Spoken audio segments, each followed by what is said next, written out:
Welcome back to part 3 of the test positions on double attack.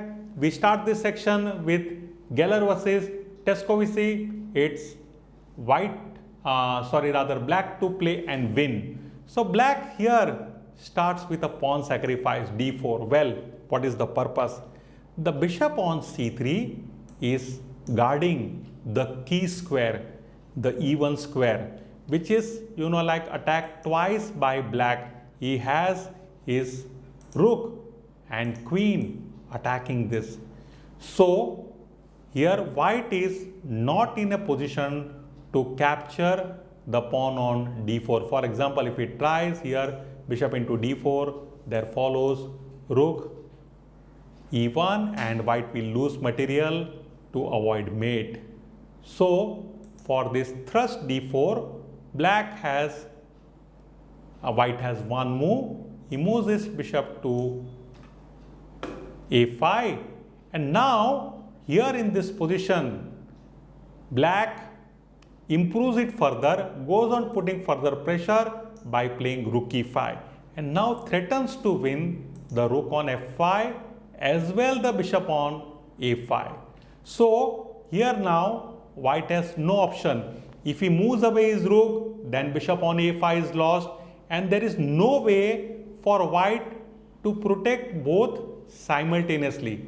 So he is forced to play rook into e5, and now black plays queen captures e5, and what do we see?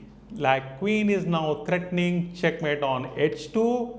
At the same time, we see queen attacking the a5 square, the a5 bishop. So it's a double attack, and here white has no defense and he has to resign.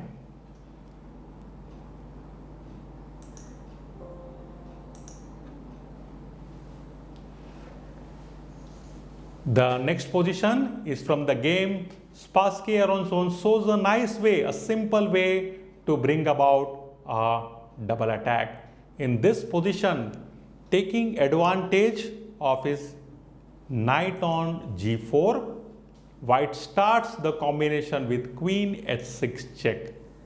This forces king to h8, and of course he cannot go to g8 because then knight will come with a check. But still, like white goes ahead with knight f6, he is not worried. He is now threatening checkmate on the h7 square. So here now black has run out of option. He is required to play knight into f6. White now continues the combination f into e6, and what do we see? That there is also a discovered attack on the queen from the rook on e1. As well, we see mate threatened from the g7 square. So this forces queen into f6, and now since the road is clear, again we see both the rooks one file apart, so double attack is easy to guess. White moves his pawn to d7 and black cannot avoid material loss. For example, he can even try like say bishop to e6, but then c captures in this position, d captures e8, a new queen appears on the board with further loss to follow, and white won comfortably. I hope you have been able to understand this example.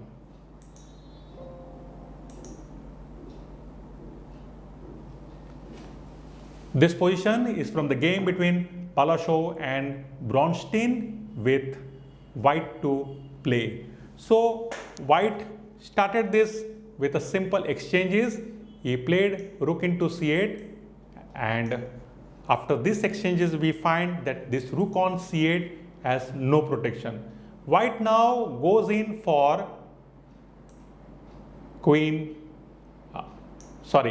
knight h6, and we see that like knight is now threatening to capture f7 pawn, even with queen is threatening to capture this.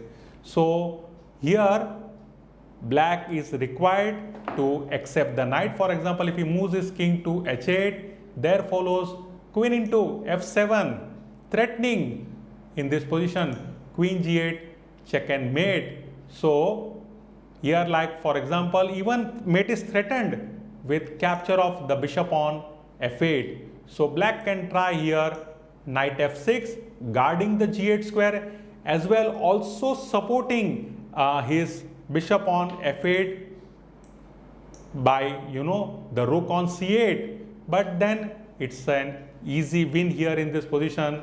Here smothered mate can come around. White goes in for that sacrifice, is not worried. Queen g8 check, fantastic move, and after the forced knight g8 we can see knight f7 check and mate.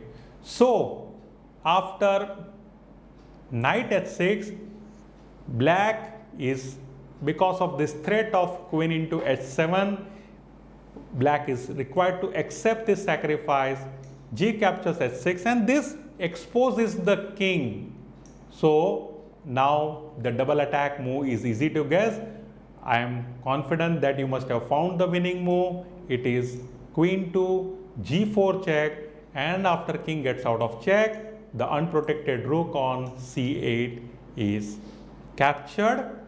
White goes exchange up, a comfortable advantage in material with further threats, and wins the game.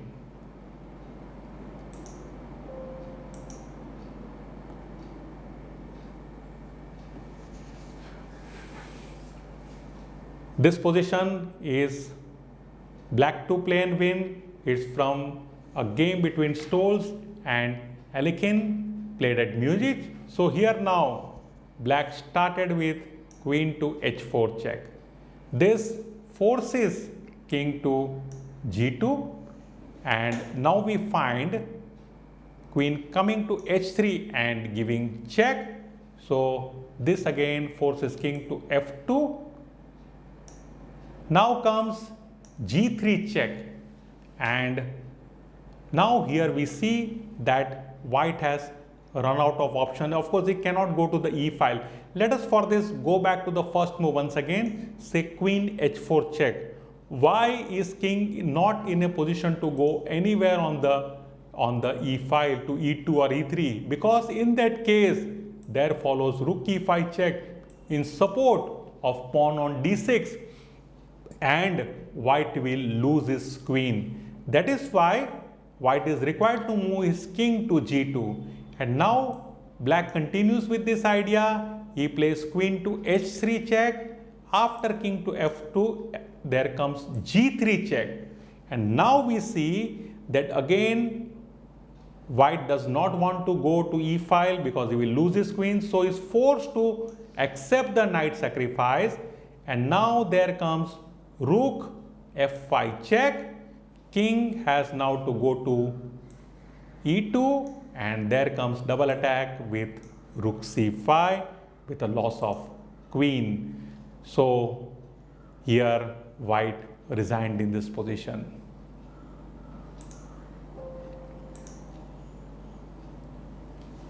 This example in double attack is from the game between Kilson and Emilson, and is one of my personal favorite. A nice way of bringing about a double attack unexpectedly.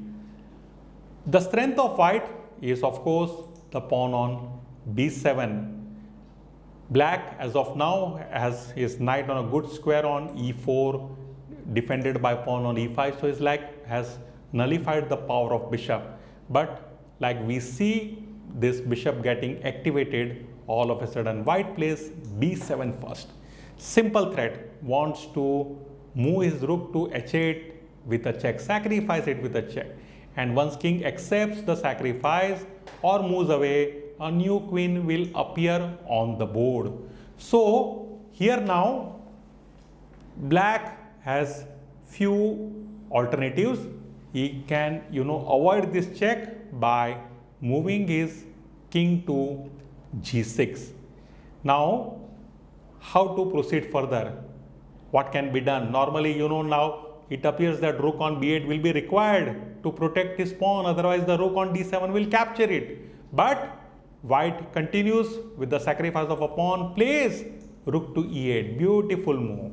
Straight away threatens capture. threatens queening of the pawn. So black is required to capture the pawn. Plays rook into b7, and now comes the exchange sacrifice. Beautiful. Rook captures e4. Suddenly white goes a piece up, and that is why black is required to accept this sacrifice f into e4, and now we see double attack coming from bishop captures e4. After king moves out of check, bishop into b7. Black tried here a3 with the idea of, crossing this path, the only white square, but nothing to worry in this position for now. Here, like white simply played bishop to d5, taking control of this a2 square. Black tries to, like in this position, he can also try after king f6, bishop into b7, king e6 to stop white from coming back to d5, but nothing to worry. White can just move his pawn to e4, and after a3 he can get control of the a2 square with a check, and no further counter is left for black, and he resigned in this position. I hope you have been able to understand the positions so far. Let us move ahead. The concluding one in double attack from the game Stepano Romanovsky. White has material advantage. He has got queen, but you see his king, it's on e4, and of course there are further threats with the king. The rook on f3 is end price, but now white starts a beautiful black starts a beautiful double attack. He moves his pawn to d5, check, and now this move is really beautiful in the sense that white is not in a position to capture the rook on f3. For example, let us take king on f3, then there follows nd4, a knight fork, and queen is lost. So here white is required to capture the pawn. He goes with c captures d5. Here again black goes in with e captures d5, offering his pawn also. As we have seen that it is not possible for white to capture the rook on f3, he goes ahead with capture of the pawn on d5. Now white continues the momentum with a super bishop e6 check. Again you see all two pieces, both the pieces of black, the knight on c6, the bishop on e6 are unprotected, but capture of either of them leads to disaster for white. For example, in this position, if he plays king into c6, then the queen is skewered. Or if he plays in this position king into e6, then there follows knight d4 or knight 4. So for the move bishop e6, he has only one option, that is to move king to d6. And now here black again continues this threat, rook d8. We see a super sequence, a beautiful calculation by black. Romanovsky, a great player. So again, as we have seen that capture of either the bishop or the knight leads to disaster. White moves his king to c7, and now black brings in his forces. Rook on f3 comes to life, gives a check, rook to f7, and now here it is white is forced to capture the knight on c6. He has run out of moves. There comes rook c8 check, and after king moves out of check, we see rook captures c2. Not only that, now we see, in fact, black is a full rook up in this position, leading to a comfortable win. You can see this combination again because it's worth examining. It's really difficult how to get out of such situation. You can take advantage of the king which is out in the center. So we see this continuation, beautiful d5, offering rook for sacrifice. even pawn for sacrifice. After c takes d5, e takes d5, white is required to play king into d5. There comes bishop e6. So again, you know, like bishop does not have a support, even the knight on c6 does not have a support, but white is not in a position to capture either of them. There comes king to d6, and now follows rook d8 check, and then we see king to c7. Now the rook on f3 comes back and creates a sort of mating attack. So it's forced now for white to accept the knight sacrifice. There follows rook c8 check. After king moves to d6, black goes a rook up with rook captures c2. A great combination. With this, friends, we conclude our part 3 of double attack. I want you to, revise the chapter, come back to the positions you have solved at any moment of the time, and open the book. Don't see the answers, keep the answers closed, keep a page on it, and just try to solve the ensuing test positions, the diagram before you with white to play or black to play, and you will be amazed that you will be like not only able to get the answers quickly, but you will be able to spot new variations in it. I'll be back with the chapter on skewer attack, which is next in the series. Till then, bye for now.